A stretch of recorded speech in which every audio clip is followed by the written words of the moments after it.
Premtobre Kasee no so na ya konsem foforo mo ne ya make say bosumi we ye nyina ye nim say pink month aye bodawro kokra meto no fuo mu na numu no mpanifo ya wo mo Kintampo government hospital so de wadwuma ye fo afa nhihye ne ntiti ahodo mu anese fo no nyina sebe ya wo mo kwa bonten a wo so ede hu dawro no beko monten na obi ate Adom Kasee etwaso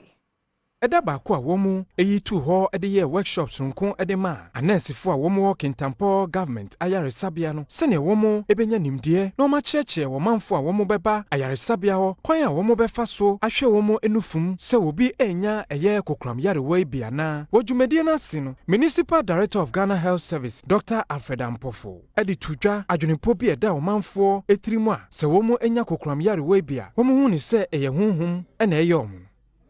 the amount say impende no amount the who be near the be can say meet ebi wo to say ye dwen say bia e bonsam yare bi e nto yare bi entem ha de tie say ebomboni abolufu na say yare bi a ye kokra atoma ne dwen say yare boni bi a obi na ato ama wo ohini de ti prayer center ne de ti adusifo ho eno e ya manfo didi na de kan say bra akombia nhuma ye bo a yen wo nimdie ene hyehye ene niema ise ohia nyina na yentimi ehwe say ubusheni bi enya breast cancer na nche say na wie ya no si yehu ne ntema na de nimdie akora nim ama akwanya oha betumi ahama yare nyina asietu midwifery specialist Millicent Dapa enso edi efutuo ema se womo enhwe se na wotwe mu womo bema wonani abre na womo akwaya sabia ahodo na womo akohwe womo enufum na omotimi